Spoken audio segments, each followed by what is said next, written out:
Você sabia que sua longevidade pode estar escondida em um minério branco milenar que a Igreja tentou apagar da história?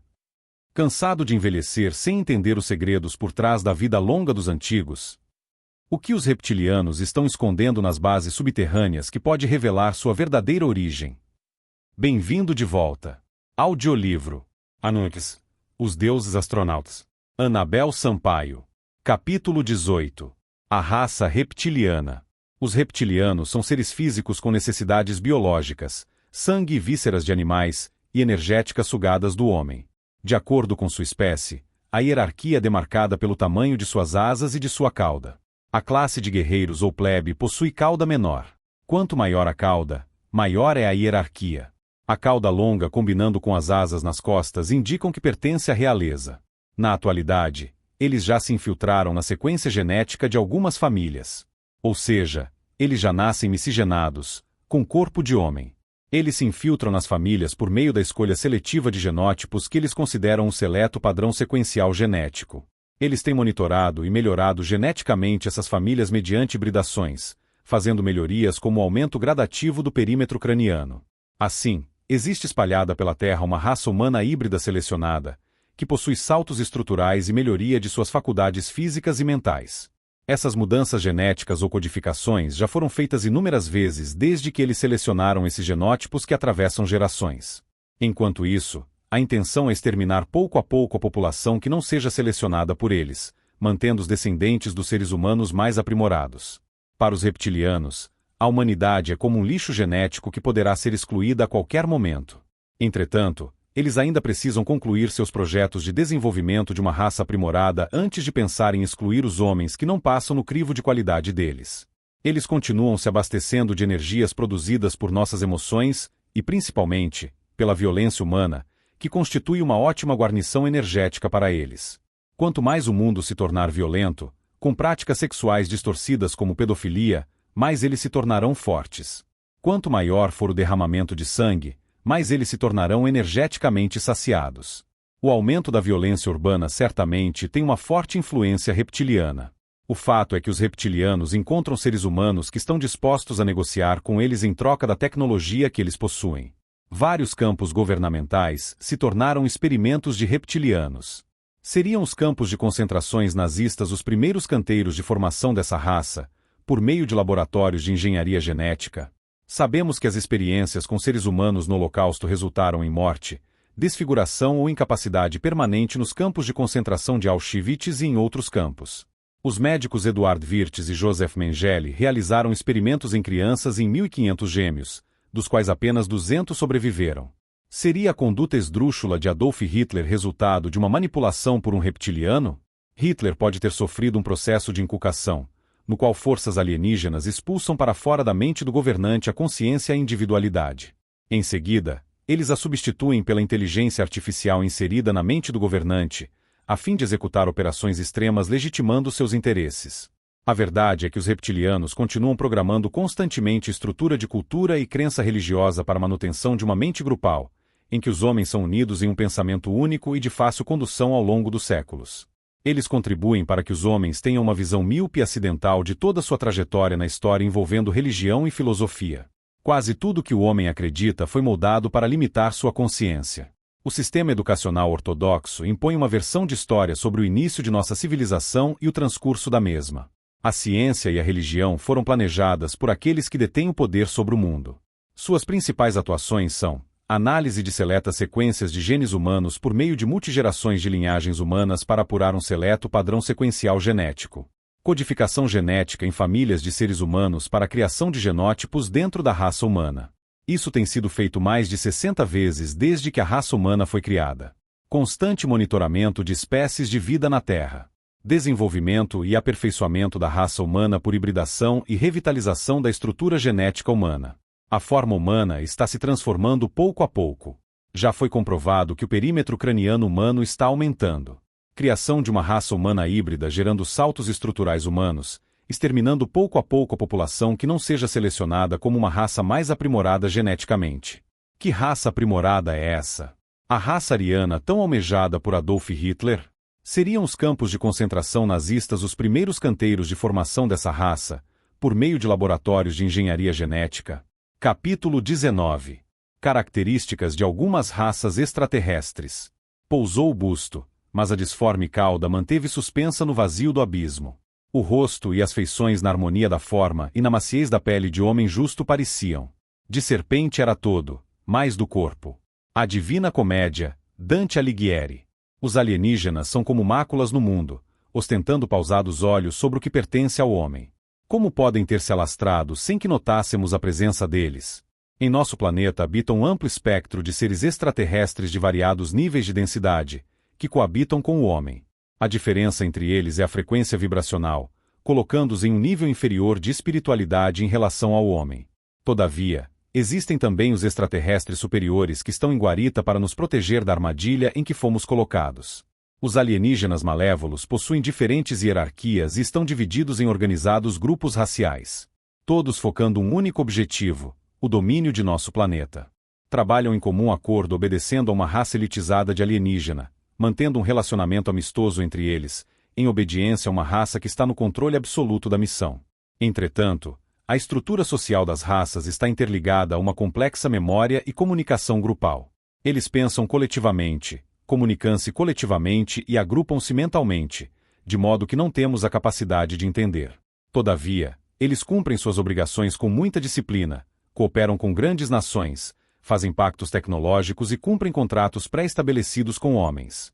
A raça alienígena que está no topo da elite alterou sua estrutura física, contudo, sem perder seu código genético, que se mantém íntegro e puro, apesar da mistura de DNA humano. Os pares excedentes de nucleotídeos de DNA reptiliano podem ser isolados e as criaturas recompostas na aparência reptiliana, sem danificar a estrutura do DNA humano. Em todos os planetas dos quais esse grupo de raças alienígenas se apodera, eles seguem uma mesma conduta, hierarquia de execução de tarefas e modo de domínio. Na Terra eles estabeleceram um elo e implantaram desde o início a religião e os limites públicos de ciência. Eles induzem continuamente o homem a segui-la para que ele tenha desígnios espirituais. Esse é o jogo basal primordial que mantém o homem alinhado a eles, em obediência e resignação. O fato é que a maior parte dessas criaturas é medonha e diferente de nós. Possuem a capacidade de se irradiar e se resgatar como um feixe de luz, ou seja, eles podem desaparecer e se tornar invisíveis ou visíveis aos olhos do homem. Pensando bem, nossos antepassados que moravam nas zonas rurais viam com frequência as criaturas estranhas. E, por causa delas, eles deixaram muitas crendices que os povos ao longo dos séculos ridicularizaram.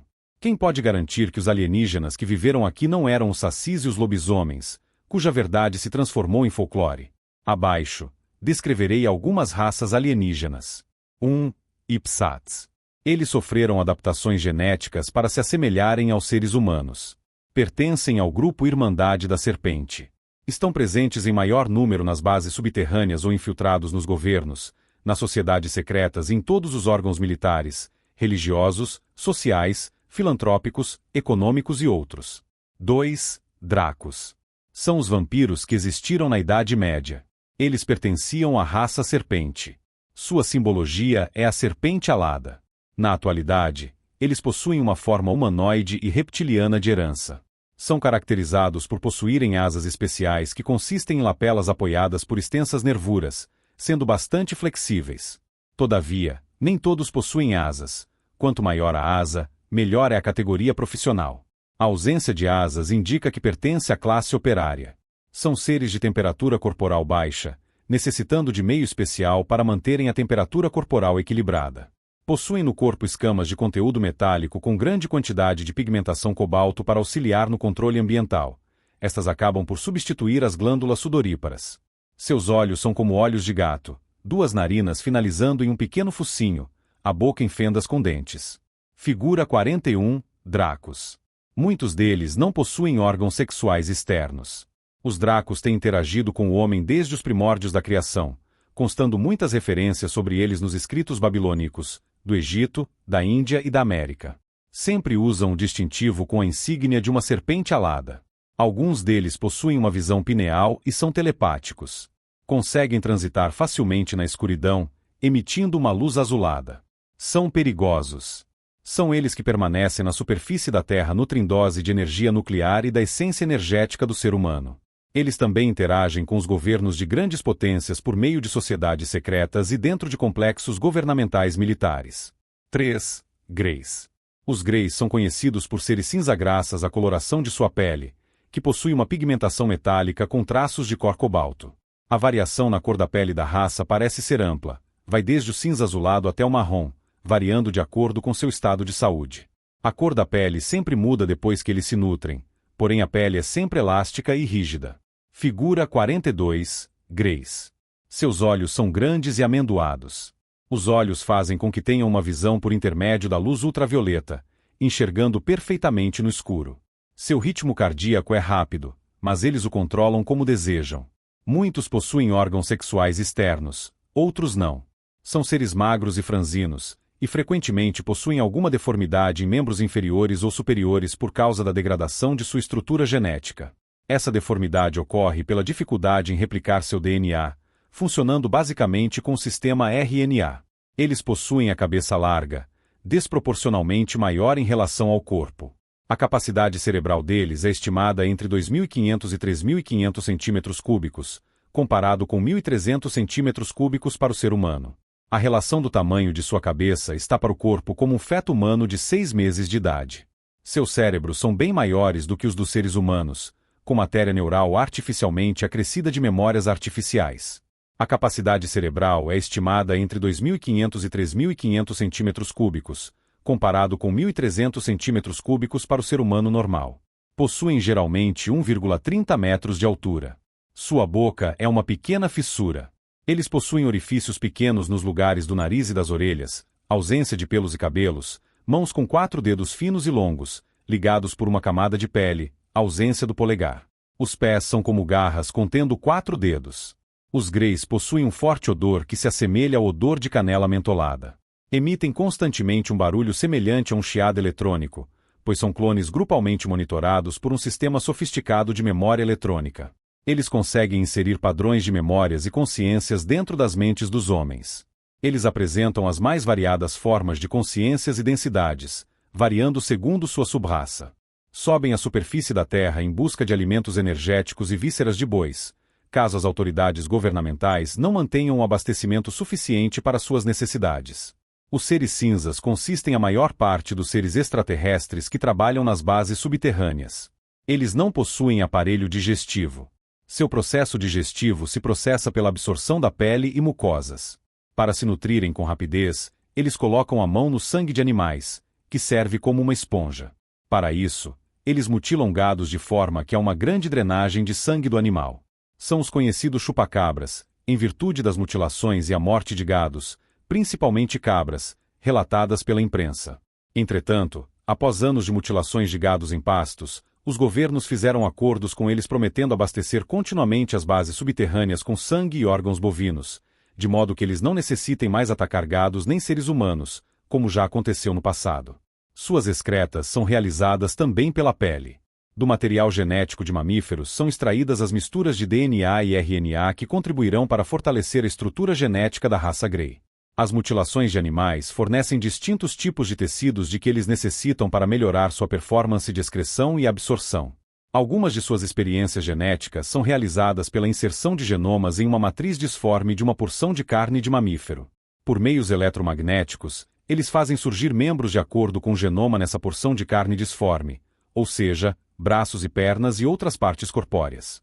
Como são obcecados por hibridação humana, eles estão trabalhando no desenvolvimento de uma raça semi-humana, os Essesanis, uma mistura de óvulos humanos e material genético dos Greys. O objetivo dessa nova raça consiste na esperança da perpetuação e melhoria de sua raça, pois eles se encontram geneticamente prejudicados e em perigo de extinção. Isso graças ao seu fracassado processo de clonagem, no qual eles perdem material de DNA, agindo apenas com a base RNA, tornando-os cada vez mais débeis. Sua característica física tornou-se tísica, com deformidades e atrofias em membros e com severa debilidade em seus sistemas imunológicos. Diante disso, eles precisam de material orgânico para combater a deterioração de seus organismos. Eles utilizam células-tronco para transmutar células e restaurar tecidos. Entretanto, eles precisam gerar seres humanos in vitro, ou seja, em laboratórios, em grandes quantidades. Eles necessitam das células indiferenciadas de tecido de embrião humano para restaurar seus órgãos deficientes. Eles precisam de espermatozoides e óvulos humanos em grande quantidade, bem como da incubadora do ventre materno por quase 12 semanas. Depois disso, eles artificialmente inseminam os óvulos contendo caracteres genéticos escolhidos por eles, implantam o embrião no ventre materno, deixam na incubadora materna por quase 12 semanas e depois transferem o feto para suas incubadoras, ficando à mercê do tipo de trabalho a ser escolhido segundo suas necessidades. O ser humano possui variedades de genes como resultado de cruzamento de linhas raciais cruzadas. Fator que fascina os Greys, desde que eles já possuem obsessão por hibridações e engenharia genética. Eles acham que, pelo fato de o homem possuir essa variedade de genes, nós podemos gerar características genéticas com grandes habilidades genéticas diferenciadas e com excelente desempenho em atividades a serviço deles. Figura 43. Híbrido desenvolvido em uma base subterrânea. Existem várias sub-raças híbridas de Greys. Alguns foram desenvolvidos de forma semi-robótica. A reprodução dos Greys se dá por clonagem, que gera uma conexão eletrônica espacial controlada por uma hierarquia superior ou por outras raças de elite. Na criação de clones, eles transferem as memórias de fontes diversas para os clones recém-criados. No processo de reclonagem, cada cópia fica geneticamente mais enfraquecida do que a prévia. Eles possuem a mente grupal, com complexo de memória social, a fim de que evitem a perda de energia. Por causa da mente grupal, eles levam mais tempo para que as decisões sejam cumpridas, visto que nenhum dos clones parece ter a inata faculdade para agir independentemente. Por isso mesmo é que eles ficaram obcecados pela individualidade humana, bem como com a capacidade do homem em se emocionar, porque eles não conseguem pensar e sentir como um ser humano. Eles apreciam o medo do ser humano, pois o medo faz o homem ficar na mesma frequência vibratória que eles. São experts em bloqueios de memória humana. Todas as raças obedecem a uma rígida hierarquia social e trabalhista. São seres conscios, agindo em coletividade. Sua comunicação se dá por telepatia. Uma analogia grotesca em relação à mente grupal é a comparação mental entre os Greys e os golfinhos. O golfinho é um animal inteligente e possui consciência grupal dividida por meios mentais. O cérebro do golfinho está 65 milhões de anos mais avançado do que o cérebro humano, de acordo com o desenvolvimento do córtex cerebral. Os Greys são notavelmente superiores aos seres humanos no quesito tecnologia. Todavia, isso não indica que sejam superiores na escala evolutiva espiritual. É justamente essa tecnologia desenvolvida por eles que interessa tanto às grandes potências mundiais. Eles possuem uma estrutura militar muito rígida. Citarei aqui sub-raças de Greys. 3A. Zeta Reticuli ou reticulanos. São os mais comuns. Consiste na classe operária Grey. Provindos do sistema estelar binário Reticulus rhomboidalis, a estrela de Bernard, localizada próximo a Órion. Possuem baixa estatura, 1,30 metros de altura. Não possuem órgãos sexuais, pois eles não se reproduzem, são clonados. Não possuem aparelho digestivo nem reprodutivo, não possuem genitália e sua reprodução se dá por clonagem. As experiências biológicas incluem experiências de enriquecimento de DNA, clonagens, trabalhos genéticos e hibridação com seres humanos. Os reticulianos não possuem escrúpulos. São sem emoções. No trato com os seres humanos, eles são cruéis. Seus projetos agem de acordo com a nulidade, ou seja, se necessário eles retiram líderes mundiais e trocam por humanoides semelhantes, a fim de que a função seja controlada. Figura 44. Múmia encontrada no Egito, em 1988. Um egiptólogo francês descobriu, em 1988, um quarto secreto na Grande Pirâmide de Quéops, o qual continha uma estranha múmia com características alienígenas dentro de uma caixa de cristal. A informação foi veiculada pela revista egípcia Rose El Yusuf, em março de 2001. Ao lado do sepulcro havia um papiro com escritas egípcias e dizia que algum dia sua espécie chegaria das estrelas. Capara contratou o biólogo espanhol Francisco de Braga e propôs que viesse ao Egito para colher amostra de sangue e células do tecido da múmia. Mas, quando Braga desembarcou no Cairo, foi imediatamente detido pelo Ministério da Segurança egípcia. A múmia foi confiscada pelo Serviço de Inteligência do Exército Egípcio e nunca mais se teve notícias dela. 3b. Greys orianos humanoides. Possuem ascendência hierárquica sobre os demais. Têm pele muito clara, cabelos loiros, olhos azuis com amplas pupilas ovais. São altos, às vezes atingindo até 2,10 metros. São mais civilizados. Possuem nariz grande, pele menos viscosa. São extremamente parecidos com seres humanos, pois possuem um enorme parentesco genético com o ser humano, por isso se misturam facilmente em nosso convívio. São humanoides chamados de nórdicos, pois são semelhantes às pessoas de etnia nórdica. Eles foram os responsáveis pelo relacionamento inicial no pacto com países desenvolvidos em 1934, 1964 e 1972. Quando estabeleceram o pacto em troca do fornecimento de tecnologia, eles exigiriam a infraestrutura e o sigilo. Possuem ascendência hierárquica sobre os demais. 3C. Draconianos. Eles possuem um vestígio de capacidade de se reproduzir. Porém, possuem a base genética dos insetos em sua constituição. Eles não possuem genitália externa e são extremamente agressivos. 3D.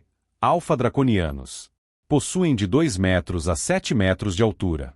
Em Marte, eles possuem uma colônia de 100.000 draconianos e na Terra estão escondidos em uma cidade subterrânea denominada Tempi. O termo Drácula vem de um sistema estelar conhecido como Draco, dragão. O termo draconiano se refere ao bebedor de sangue, porque ele precisa sustentar a forma humana. Pelo sangue, acessam a energia que eles contêm para manter seus códigos genéticos humanos ativados. Caso contrário, manifestam os códigos reptilianos predominantes neles. 3E. Grey répteis. Possuem um enorme parentesco com os répteis. São perigosos. São de baixa estatura. Eles se alimentam basicamente de sangue ou de material biológico através do contato com sua pele. Os homens que possuem alta contagem de sêmen são os preferidos pelos Greys, pois por meio deles pode alterar seu DNA e criar um gênero de ser humano tipo 2. Porém, a criatura desenvolvida não tem conseguido viver mais do que 1 ano em seus laboratórios de engenharia genética híbrida. 3F. Marcabianos. Trabalham diretamente com a afinação de ondas energéticas humanas, ou seja, com emoções e alterações de humor do ser humano.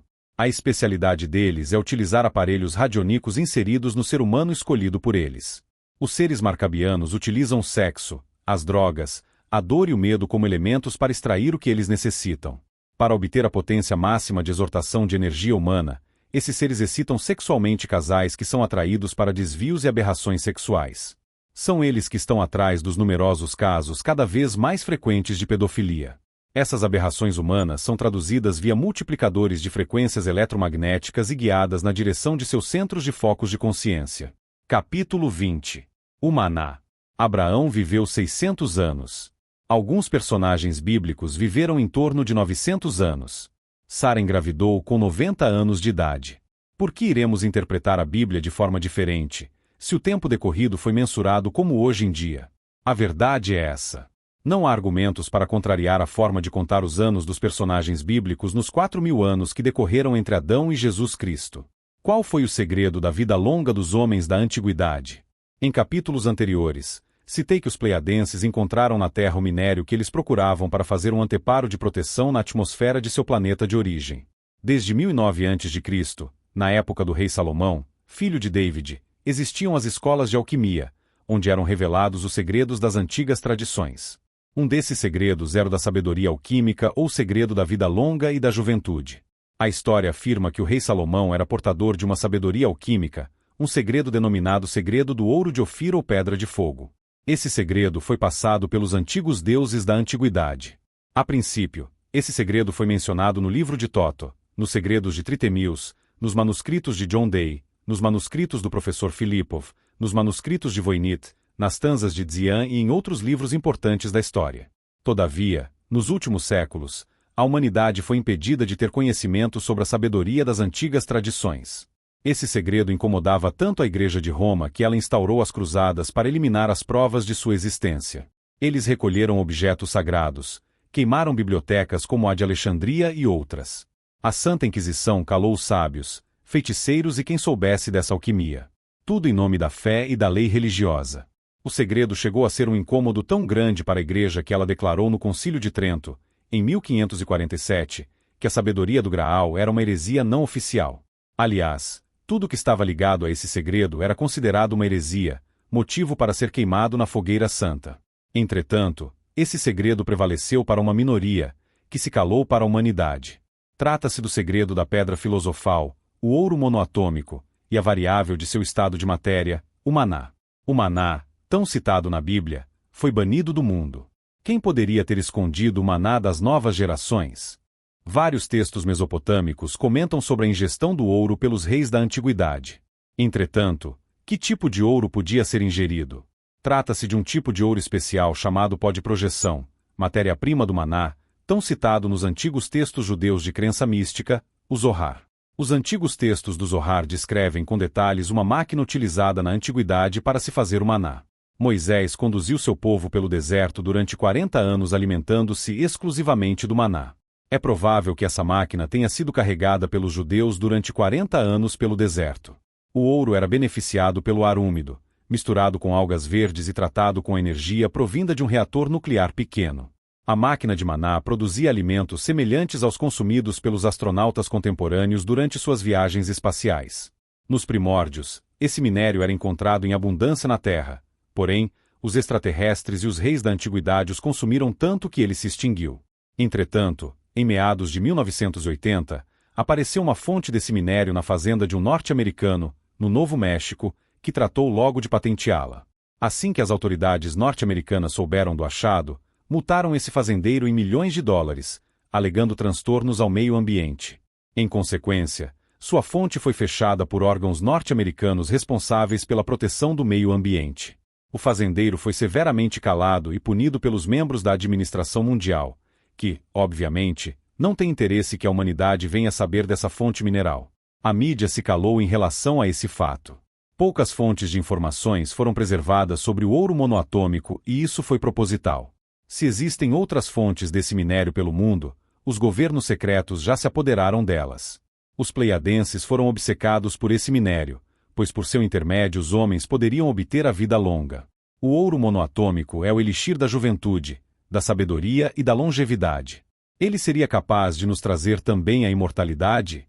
Entre as propriedades desse minério estão a capacidade de rejuvenescimento e a construção de grandes monumentos sem a ajuda de maquinários, como foi o caso das construções das pirâmides do Egito. É por meio do ouro monoatômico que se obtém uma forma de energia nova e revolucionária, além de desconhecida pelo homem da atualidade. E outras capacidades metafísicas surpreendentes.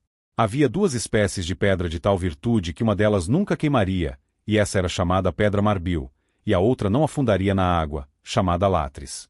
E será escrita toda a ciência contida nelas. Manuscritos do Mar Morto. O ouro monoatômico é a sabedoria alquímica real. Por meio desse minério, o rei Salomão conseguiu obter a consciência iluminada.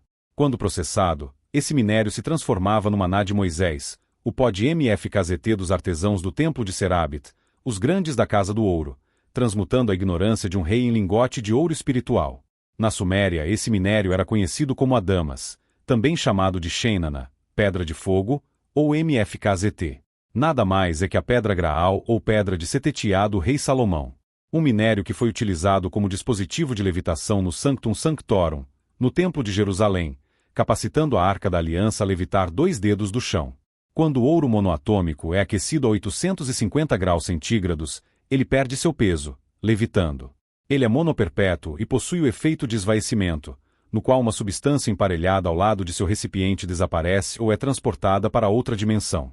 Também pode levitar, pois ela pode adquirir peso zero. Esse é o segredo da construção das pirâmides do Egito, pois os blocos pesando toneladas eram levantados à altura pelo ouro monoatômico. Todavia, o que mais chamou a atenção do ouro monoatômico é sua propriedade benéfica sobre a vida vegetal e animal. O efeito desse elemento em relação à juventude, regeneração de tecidos, cura de doenças e longevidade é fenomenal. Alguns estudos recentes sugerem que esse elemento atua diretamente nas funções de DNA codificando proteínas. Quando ingerido, ele identifica o junk do DNA, o DNA lixo, reduzindo a quantidade de detritos no soro sanguíneo, além de sugerir uma excelente regeneração de células cancerosas. Esse elemento tem sido testado em laboratórios farmacológicos de elite, sendo experimentado em culturas de células cancerosas. O resultado foi excelente, comprovando que esse elemento não produz nenhuma toxicidade para as células, além de demonstrar um acentuado efeito sobre as células vermelhas ou eritrócitos que ficam mais arredondadas e separadas. A atuação do ouro monoatômico ou se dá diretamente nos telômeros das células, fechando-os em sua porção distal, mantendo os cromossomos alongados e intactos. Assim, a renovação celular será com o mínimo de mutação possível, mantendo o organismo com células jovens e intactas. Os telômeros são estruturas constituídas por fileiras repetitivas de proteínas e DNA não codificante que formam as extremidades dos cromossomos. Sua principal função é manter a estabilidade estrutural do cromossomo. Cada vez que a célula se divide, os telômeros são encurtados. Como estes não se regeneram, chega um ponto em que não permitem mais a correta replicação dos cromossomos e a célula perde completa ou parcialmente sua capacidade de divisão. Por isso o homem envelhece, pois os telômeros se esgotam e não há mais a regeneração da célula, não há mais divisão correta das mesmas e assim ela morre. A estimativa do tempo de vida que o indivíduo ainda poderá viver está diretamente relacionado com o tamanho dos telômeros de suas células. As substâncias monoatômicas são supercondutoras de energia em temperatura ambiente e possuem propriedades antigravitacionais. Somente nos últimos anos, o ouro monoatômico tem sido investigado pela física. Segundo o modelo atômico de Bohr, o maná é um estado variável do ouro monoatômico. Não é o ouro conhecido por nós, mas um minério diferente, responsável pelo milagre da alquimia antiga graças à sua capacidade de produzir vários efeitos como levitação, supercondutividade, propriedades rejuvenescedoras e outros. Esse minério é o mesmo que os pleiadenses levaram para seu planeta de origem para fazer a película protetora contra tempestades cósmicas. Excede em peso igual a quantidade de ouro, embora mesmo uma pena possa inclinar a balança mais leve que ela. Wolfram von Eschenbach. Havia duas outras espécies de pedra de tal virtude, que uma delas nunca queimaria, a pedra marbil. A outra não afundaria na água, chamada de latris. E será escrita toda a ciência contida nessas. Manuscrito do Mar Morto. O segredo do ouro monoatômico recebeu ao longo do tempo referências codificadas que foram preservadas por uma longa linhagem de tradição secreta. Trata-se de um pó branco que tem propriedades curativas, que se alinha às células para transportar energia luminosa capaz de dispersar bloqueios e desequilíbrios que chamamos de doença ou enfermidade. Existe uma obra de um filósofo britânico, Filaleto, escrita em 1667, intitulada Segredos Revelados, reverenciada por Isaac Newton, Robert Boyle e outros. Esse tratado descreve um minério que transmuta metais comuns em ouro. Nossa pedra é o ouro, que quando digerida atinge o mais alto grau de pureza e fixação sutil. Nosso ouro é o objetivo final da natureza. Ele é chamado de pedra ou metal nobre, em virtude de sua natureza fixa, que resiste à ação do fogo, bem como qualquer pedra. Na espécie, é de ouro, mais pura que o mais puro, que é fixa e incombustível como uma pedra, mas sua aparência é a de um pó fino. Segredos revelados. No século XV, o alquimista Nicolas Flamel escreveu que o pão da luz tinha uma conotação de dimensão sobrenatural, sendo a pedra filosofal a dádiva dos deuses da antiguidade, o pão da vida, o MFKZT do Antigo Egito. Por isso, ela só podia ser manipulada pelos sacerdotes e ser ingerida pelos reis e pelos deuses, pois possuía propriedades anti-envelhecimento, de regeneração de tecidos, de aumento de percepção e aptidão para níveis extraordinários de consciência. E qual seria a correlação entre o ouro monoatômico e a vida longa? Esse pão da vida é composto por irídio, rutênio e platina, que auxiliam na interação de DNA e do corpo celular. Lembrando que a platina em seu estado de spin alto monoatômico ativa o sistema endócrino glandular, fazendo com que o homem atinja um estágio avançado de consciência. Ao consumir o ouro monoatômico, o corpo humano pode adquirir luminosidade, justificando alguns trechos bíblicos e dizeres das tabuletas sumérias que mencionam que filhos de deuses brilhavam como o sol. A elite dirigente dos sumérios, babilônios, fenícios e antigos egípcios utilizaram esse conhecimento, potencializando suas mentes e obtendo progressos jamais adquiridos pelo homem contemporâneo. O físico nuclear Daniel Sevelvard, no Fórum da Associação Internacional de Nova Ciência, afirmou que deve ter existido uma ciência básica e de grande importância capaz de explicar respostas que continuam anômalas ao longo dos séculos. Porém, uma coisa é certa: essas explicações constituem segredos guardados em nossos dias pela Comissão Trilateral e organizações secretas. É a Caixa de Pandora. Até quando ela se manterá fechada para a humanidade? Poucas fontes de informações foram preservadas sobre o ouro monoatômico e isso foi proposital. Se existem outras fontes desse minério pelo mundo, os governos secretos já se apoderaram delas. Capítulo 21. O segredo das pirâmides do Egito. Se as antigas pirâmides do Egito foram construídas para servir de tumbas de faraós, por que jamais foram encontrados sarcófagos e ossadas de faraós dentro das câmaras dos mesmos? A resposta é óbvia, porque elas não foram construídas para servir de túmulo, e sim para algo mais significativo, aquém do entendimento dos homens. Os egiptólogos acreditam que as pirâmides foram construídas para enterrar os faraós, além de terem servido como local para rituais de embalsamento e purificação no templo de acolhimento. Mumificado e encerrado em seu sarcófago, o faraó era encaminhado para o caminho ascendente em direção à pirâmide. Esses rituais realmente podem ter ocorrido em algumas pirâmides, mas nada foi encontrado que testemunhasse isso. Exceto a Grande Pirâmide, as demais possuem inscrições hieroglíficas, contando a vida dos faraós ou trazendo orações para que os deuses soubessem dos feitos realizados pelo governante. Entretanto, na Grande Pirâmide não existe nenhum hieróglifo e é nela que basearei minha filosofia sobre uma das particularidades de sua função. As pirâmides de Gizé estão localizadas no Planalto de Gizé, na margem esquerda do Nilo, na antiga necrópole da cidade de Mênfis que atualmente integra o Cairo, no Egito. Não estou aqui para esmiuçar as características geográficas ou históricas das pirâmides, mas lançar um novo prisma de observação ou enfatizar as questões intrigantes que encerram as mesmas. É interessante lembrar que a Grande Pirâmide, que foi construída em 2550 a.C., no antigo reinado do Egito, foi considerada a estrutura mais alta do mundo até a construção da Torre Eiffel, em 1889, e pela construção da Torre da Catedral de Bealvais, que, embora terminada em 1569, desmoronou. A Grande Pirâmide possui em média 160 metros de altura, é a maior dentre todas elas. Possui aproximadamente 2,3 milhões de blocos de rocha, cada um pesando em média 2,5 toneladas. Todos os seus lados são milimetricamente iguais, com exatidão em centímetros, provando o avanço dos egípcios na matemática e na arquitetura. Sem dúvida que na construção das pirâmides foram utilizadas técnicas muito mais avançadas de construção do que temos na atualidade. Porém, o conhecimento das técnicas de construção das mesmas foi escondido da humanidade. Se atualmente nossas técnicas são modernas, imaginem o que poderíamos fazer hoje em dia com as técnicas de construções utilizadas no Antigo Egito? Sem dúvida, nossa arquitetura contemporânea estaria mais evoluída. Sem contar que a incidência de acidentes de trabalho na época foi considerada nula. Até hoje, ninguém encontrou vestígios de ossadas nas câmaras ou ao redor das mesmas, nem foi encontrada uma ferramenta de trabalho para que fosse explicado como as pirâmides foram construídas. Desde o século XIX, egiptólogos têm vasculhado os melhores objetos egípcios e nunca encontraram nada além de ferramentas simples como uma broca tubular feita de granito entre os achados egípcios. Todas as pirâmides foram construídas na margem oeste do Nilo, na direção do Sol Poente. Esse detalhe não teria alguma ligação com a produção de algum tipo de energia? Suas pedras pesando toneladas estão perfeitamente encaixadas umas nas outras, sem auxílio de nenhum tipo de massa ou cimento para fixá-las. Todas as pirâmides possuem mais ou menos a mesma complexa estrutura arquitetônica, incluindo um templo, uma rampa, um templo funerário, valas e hieróglifos inscritos nas paredes. Porém, a Grande Pirâmide difere das outras, não contendo nenhum tipo de inscrição ou hieróglifos em suas câmaras. As câmaras da Grande Pirâmide são feitas em sua grande maioria de granito, sendo que o granito só era encontrado a 900 quilômetros de distância do local.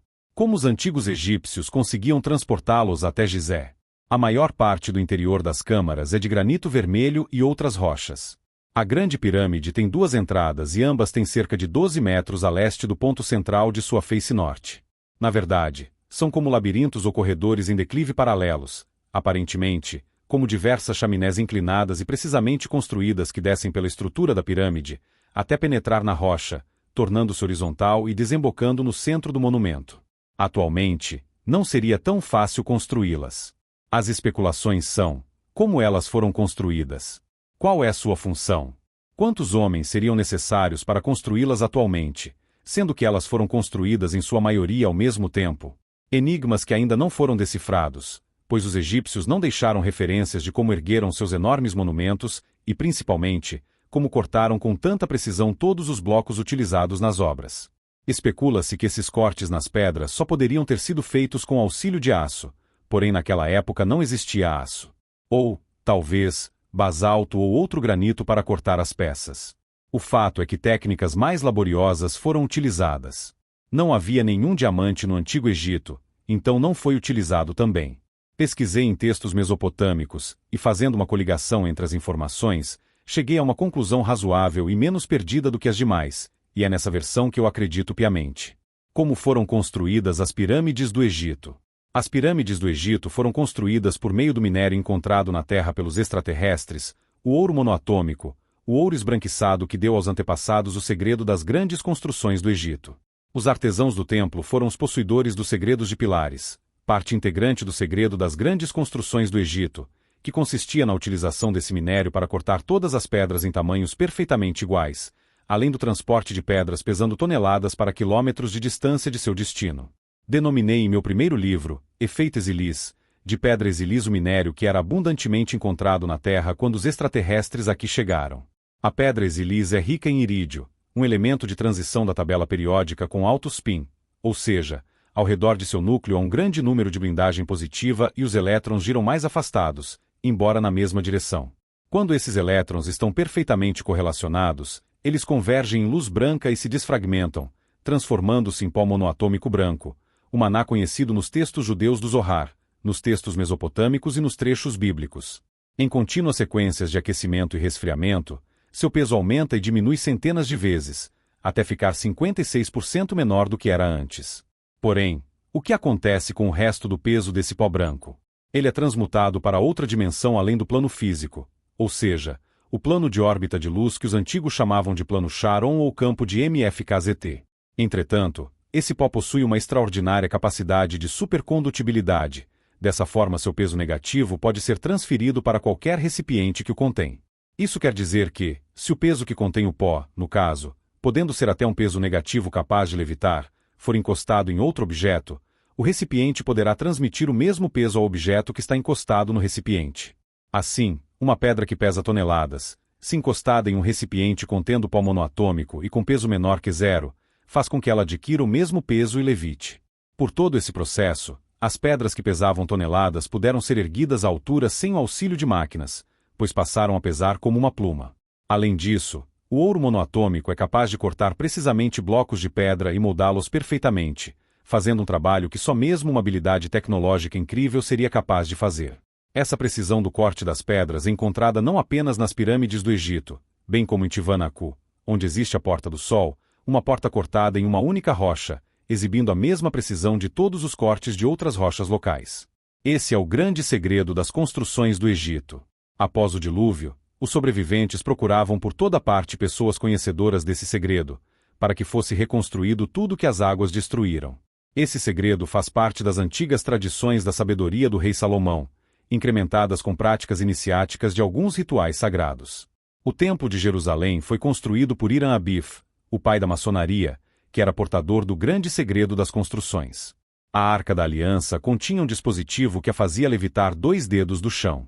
Esse dispositivo era o pó monoatômico ou pedra exilis. Também existem histórias de queda de cabelo e unhas, até mesmo explosões quando alguém se aproximava da Arca da Aliança. Acredita-se que esse minério era tão forte na época da Arca que provocava incidentes em quem não era autorizado a manipulá-lo, ou não possuía instruções para fazê-lo. Quando posta em balança, a pedra do paraíso pode exceder em peso sua quantidade em ouro, mas quando é convertida em pó, mesmo uma pena inclinará a balança contra ela. Textos alexandrinos. Provável função das pirâmides do Egito. Vejo na Grande Pirâmide um monumento de ciência do tempo dos faraós. Existe um sistema de medidas de câmaras e corredores dessa pirâmide que não são por acaso. Apesar de ter correlação com sistemas astronômicos e guardar as grandes fórmulas do universo, essas medidas guardam também correlação com a história da humanidade. Segundo Eric M. Celuan, professor de eletrônica na Universidade de Ontário, nos Estados Unidos, o fato de a pirâmide estar alinhada no norte-sul magnético indica que seus efeitos devem ter alguma relação com o campo magnético terrestre e que de alguma forma as ondas de energia da pirâmide são polarizadas. Por volta de 1930, Antoine Bovis, radiestesista francês, visitando a pirâmide de Kéops, no Egito, descobriu corpos de gatos, ratos e outros pequenos animais que depois de vagarem pelos labirintos da pirâmide morreram em seu interior e foram depositados no recipiente na câmara do rei. Apesar de estarem mortos havia vários dias, não apresentavam nenhum sinal de decomposição e alguns se encontravam em estado mumificado, desidratado. Bovis construiu uma maquete da pirâmide de Kéops, orientando-a no sentido norte-sul do campo magnético terrestre e a 1/3 de sua altura.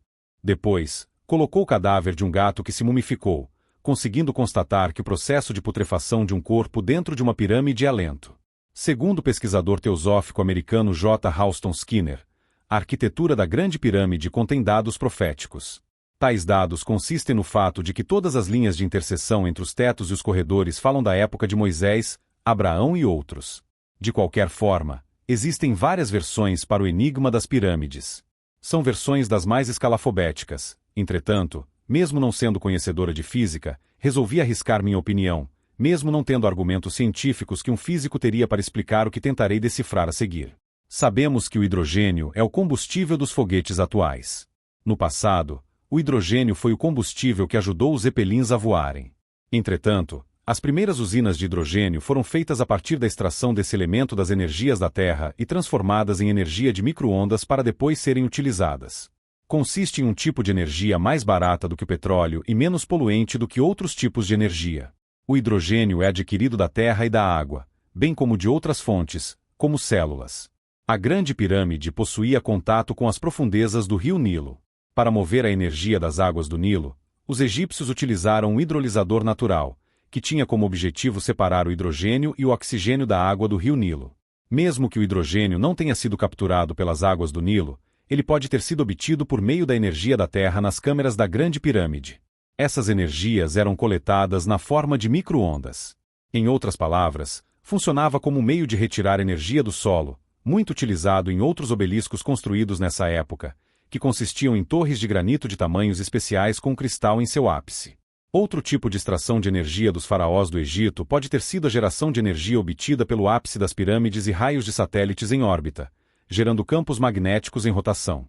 A geração de energia eólica também pode ter sido obtida pelo ápice das pirâmides, com a finalidade de separar hidrogênio da água por eletrólise. Não podemos nos esquecer de que a civilização do Egito era muito avançada. Seria desdenhoso acreditar que as pirâmides foram tão fantasticamente construídas apenas para servir como túmulos. Não esqueça de se inscrever e ativar o sininho para mais audiolivros como este. Curta, comente e compartilhe. Obrigado por assistir.